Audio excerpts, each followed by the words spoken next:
Look at this, sends half his roaches away, starts committing with some. Because he doesn't want his opponent's splash damage to be maximised, he doesn't want to just run all his units into a bad situation. And Stefano knows that that can happen. He knows that playing this style, you can just throw your units away for nothing at some times. So look at this, these roaches are running around the top, but he actually misclicks here and then brings them into flank. Does kill like one tank, oh my god, but this is looking horrible. And just gets massacred. So he's gonna lose this fourth. What's he doing? He's pumping roaches. So this is kind of scary. This is like really scary for Stefano. Actually, it looks like he's dead, to be honest. But oh, what's that? The replay goes for another 5 minutes. Okay, so what's going on? What's he doing? He's still upgrading. He's just building roaches and lings.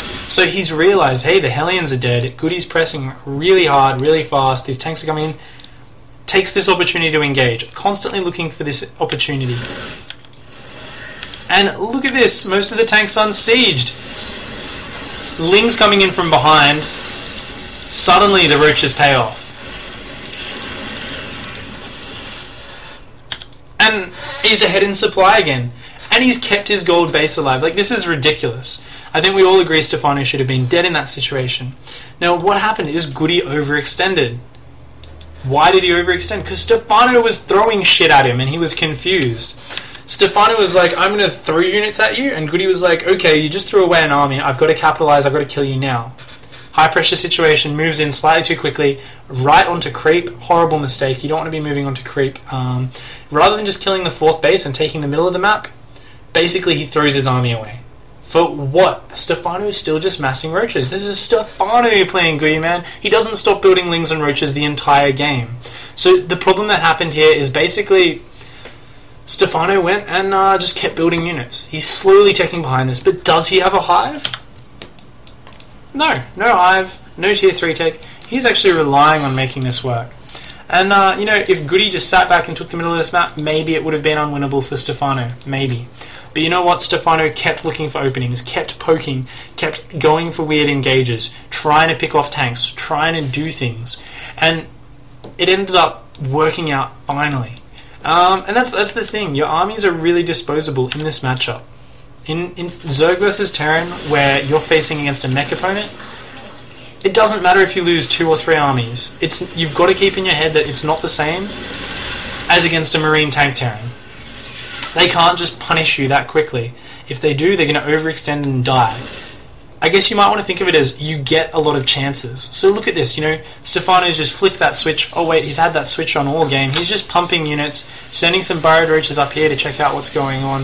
These turrets are kind of going up in emergency, taking out the units at the third. Hellions are trying to counterattack. Stefano though sees it, he kind of pulls back these units. These roaches still doing damage. He's cleared out the third, he's burrowed Zerglings there.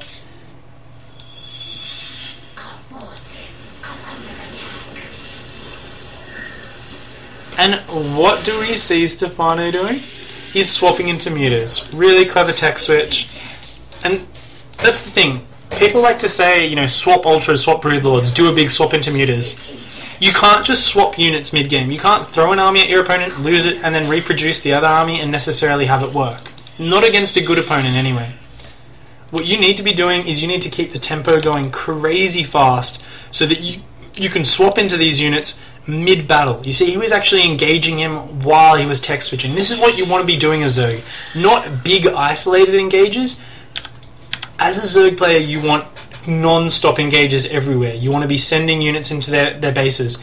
Not necessarily microing them all, not multitasking them all. Just shift commanding them. Queuing them up, say you go there and then attack move. You go to that base and then attack move. You guys just drop there and you're distracting your opponent, pulling his units around, spreading him out, and allowing your units to kind of swarm individual sections of his army.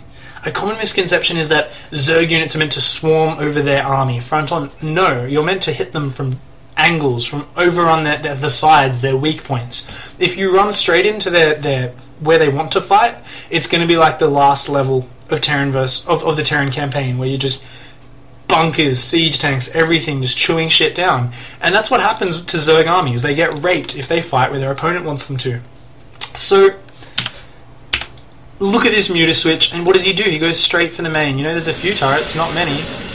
and he just goes straight over the SCVs. What does he do at the same time? He just charges the third with Roach Ling. 2-1 Lings, 2-2 Roaches, and look at this. He knows he's reset the tank count earlier, so there's only about 6 or 8 tanks. While still a lot, against max Roach Ling, it's not that much.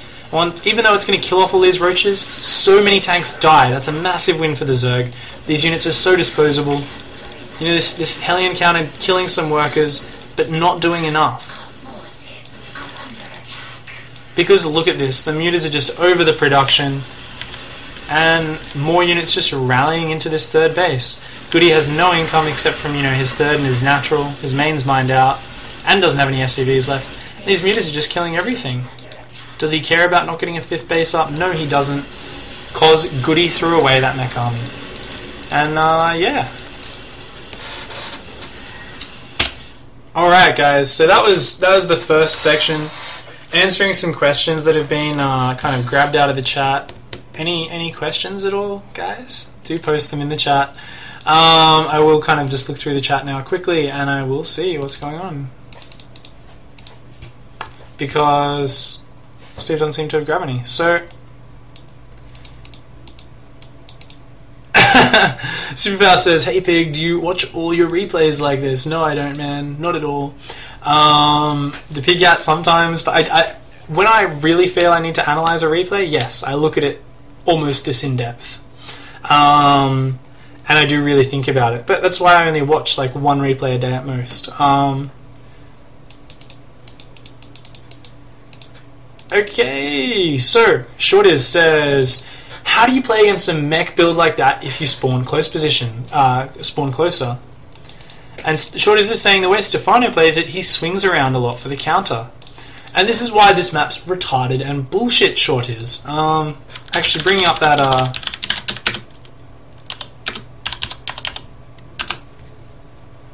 bringing up that picture of Antigua Shipyard again so we can take a look at that. Okay guys, so here is the Antigua Shipyard picture. I'm going to put it on, there we go. Oh god, where'd it go? Where'd it go? What the hell? Okay, here it is. So, obviously Goody spawned here, Stefano spawned here. Shorties is saying, how do you play it if, say, you spawn here as Stefano? Well, you can't swing around as easily, can you? So what do you, well, you've got to swing around here. You've got to swing around the far side, and it's going to take you friggin' forever. And the problem is, it doesn't really open up that much. What it does allow is that your opponent, you got to think, where is he going to try and expand to? Well, he's going to try and expand the gold. So in this scenario, you know, his pushing distance is just straight down here and along this ridge. You've got to have these rocks knocked down. You've got to keep sending units through the watch. You've got to try and keep control of that watchtower, keep sending roaches up there to clear off Hellions, and you've got to keep trying to go around behind and intercept reinforcements, run into the main this way. And basically it's going to take longer because you've got to go further around, whereas cross-spawn, it's kind of more of a direct route. So, yeah, it does cause a lot of troubles though. Thank you for that question, Shorters. So Shorties is saying Pig's agreeing that Antigua is shit, his life is complete. Well, yes guys, I'm complaining about Antigua, but it's only if your opponent plays perfectly, and this is the same for all maps. Unless you're playing MVP, your opponents are going to screw up. I play a lot of Grandmaster players on the Korean server. I play a lot of top professional players on the NA server, and you know what? 90% of them don't abuse the maps properly. Everyone's getting better at it steadily, using Ghost Mech and these sort of things, but there's not that many people actually abuse it. So if you just play these same standard ways, you cop the map, you just handle it, take it as it is, and don't QQ. You know, I throw a bit of crying out there when I'm talking about these things. Don't be fooled into thinking I take that into my attitude when I'm playing this game. When I play this game, I'm 100%. It's a fair playing field. There's so many variables, so many things you can improve. I very rarely focus on the external factors in the game unless I'm in a bad mindset, in which case I'll try to, you know, get out of the house and do some exercise. I'll try to give the replay to a friend and say, dude, can you just coach me for an hour because I'm not focused. I can't. I'm getting angry at the game rather than trying to improve my play. So Alright, so swapping back onto the stream chat, you know,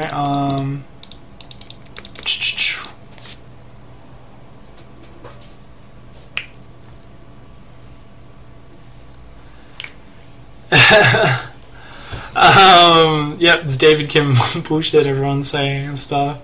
Scrolling back up.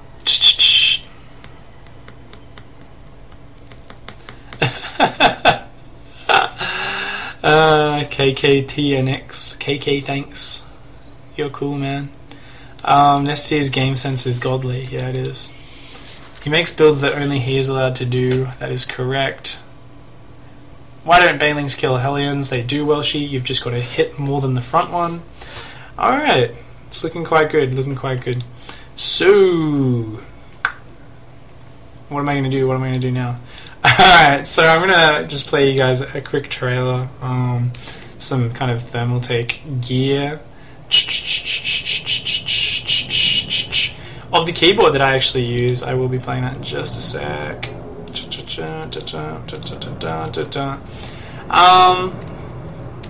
Yeah, I'm going to grab a drink of water and then we're going to hop into the replay. We're gonna hop. Okay, so yeah, Steve got distracted. That's fine. No worries, man. I found some good questions. We're gonna hop into the replay of from Goody's side in just a moment. So bear with me, and yeah, hopefully just have a watch of this while I grab a drink of water, and I'll be right back.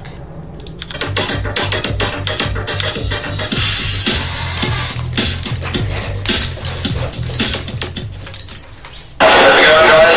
Smith here from TvZ. Just doing a review on one of our new keyboards, the Mech G unit. So this keyboard is going to be a step up from our old Mech G1 that you can see down here.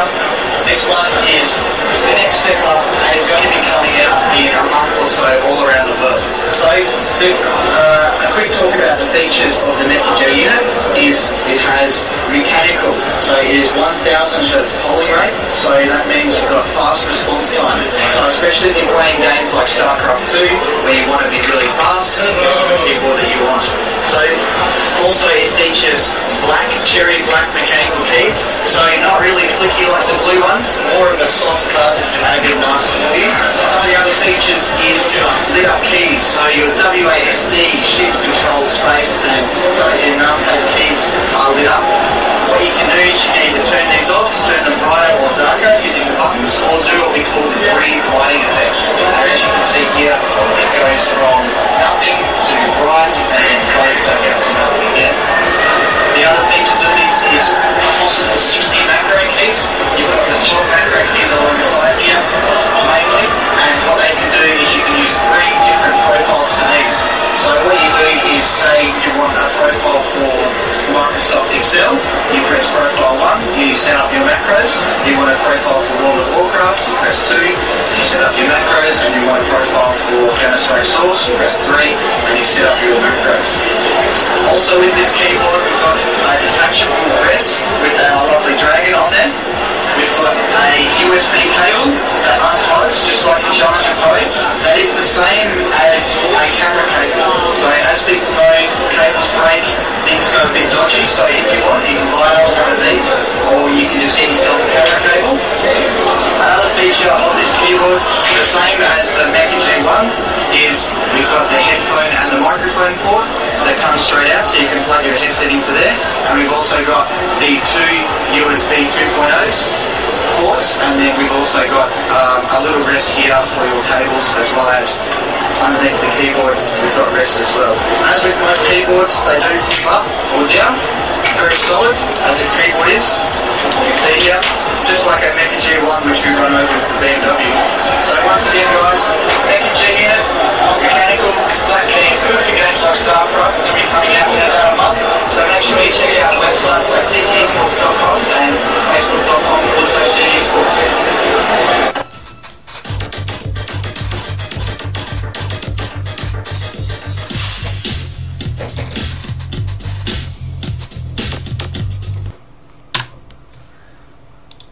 Oh, hopefully that wasn't too boring for you guys. That is actually a really cool keyboard. I was actually watching that then. That's the first time I watched that. Sorry for the background noise as well. I didn't realize that was the the video with the kind of really bad background noise. But yeah, I've got that same keyboard, but I just realized it